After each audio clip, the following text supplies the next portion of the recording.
Good morning and welcome along to Lessons in Love. Today we're going to be presencing lesson 199. I am not a body, I am free. Lesson 199 is probably one of the most quoted workbook lessons of A Course in Miracles, and you'll see why when we get to it. For now, let us take a holy moment and let us come to notice our breath. And this morning I'm going to invite you into a 4-part breath, which I will call. So we're going to be breathing in for a count of 4. We're going to hold for a count of 4. We're going to breathe out for a count of 4. And then we're going to rest for a count of 4. So I invite you now to gently and softly close your eyes down and breathe in 2, 3, 4, pause 2, 3, 4, and breathe out 2, 3, 4, and no breath 2, 3, 4. Breathing in 2, 3, 4. Pause 2, 3, 4. Breathe out 2, 3, 4. And rest 2, 3, 4. And then another round on your own.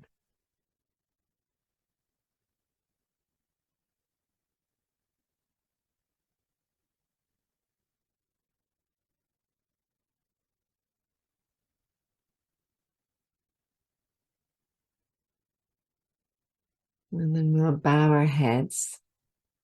We begin this day in gratitude. We open our hearts and we surrender to love. We ask love to lead the way through the minutes and the hours of this new day. We welcome joy, fun, and abundant prosperity.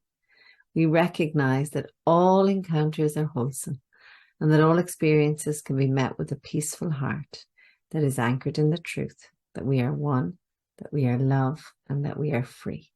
And so we release these words and we let it be. Okay. I am not a body. I am free.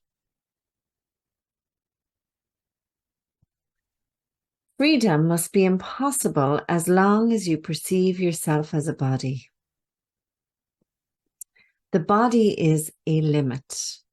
Who would seek for freedom in a body looks for it where it cannot be found. The mind can be made free when it no longer sees itself as in a body, firmly tied to it and sheltered by its presence. If this were the truth, the mind would be vulnerable indeed. The mind that serves the Holy Spirit is unlimited forever, in all ways, beyond the laws of time and space, unbound by any preconceptions, and with strength and power to do whatever it is asked.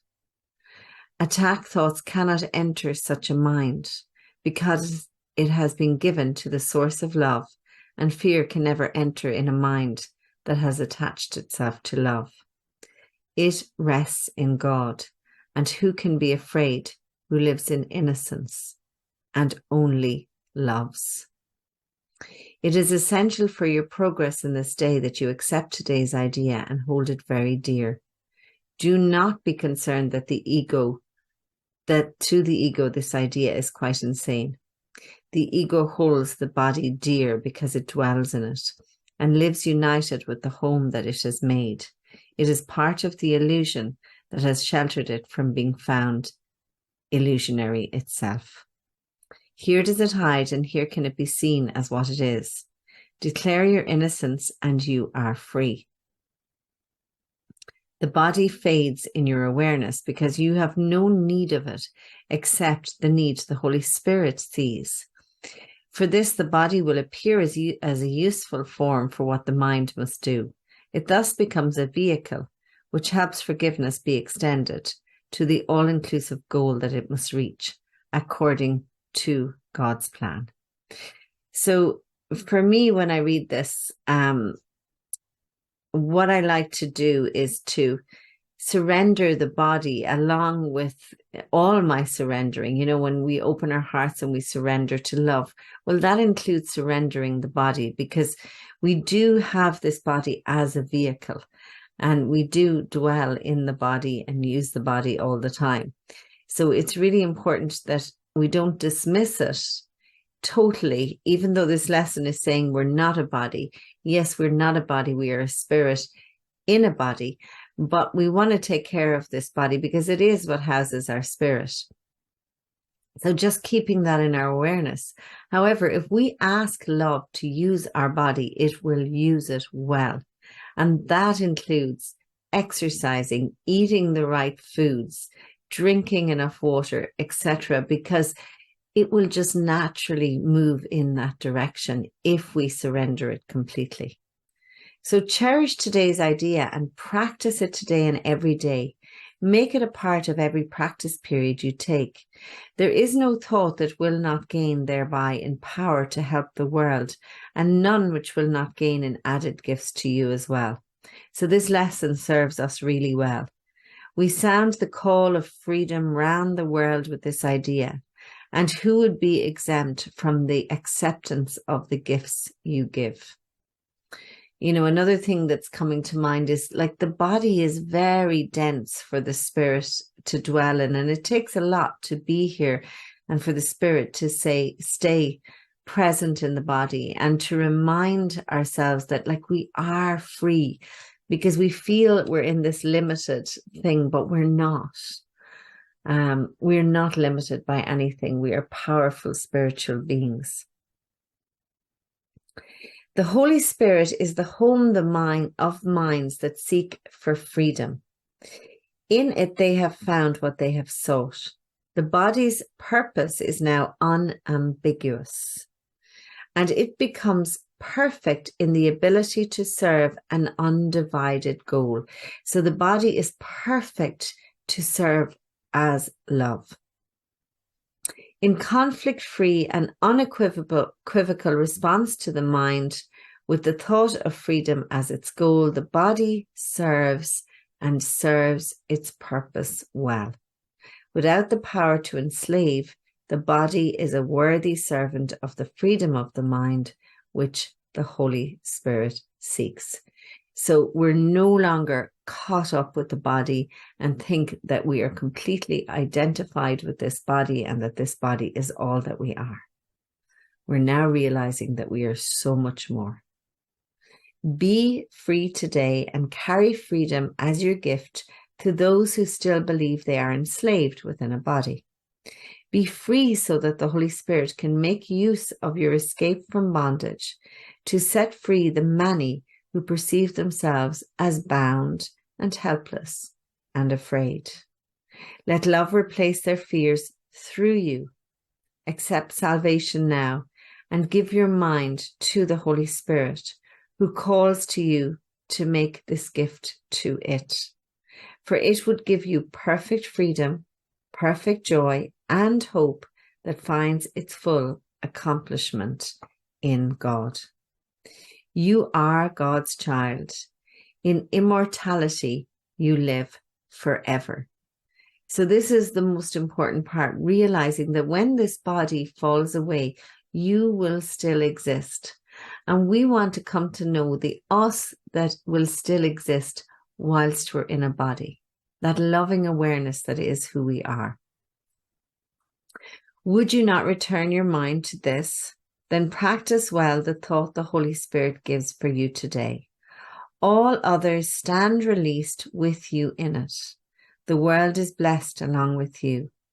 God's child will weep no more. And heaven offers thanks for the increase of joy your practice brings even to it. And God extends God's love and happiness each time you say, I am not a body, I am free. I hear the voice that God has given me, and it is only this my mind obeys. So it's such a beautiful, rich lesson. And it's often misunderstood. So it's not that you need to completely dismiss your body, but to recognize that you're not your body, that you are so much more than your body. It's also to recognize the freedom that is there for you when you make this declaration. I am not a body. I am free. I am this huge divine spirit that is one with everything, with source and with all life. And there is no limit there. It is limitless and it is infinite. And it is forever and forever and forever. I guess that means the same thing as infinite, but I felt to say it. Okay, so let's take this into a meditation and repeat. I am not a body, I am free. I hear the voice that God has given me, and it is only this my mind obeys. So I only obey the voice for God. I am not a body, I am free. So gently close your eyes down. And begin to rotate this phrase. I am not a body, I am free.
I am not a body, I am free. I am as God created me. When you're ready, gently opening your eyes and remembering to return to this practice again today. It's quite a pivotal lesson in really, taking in how immense you are.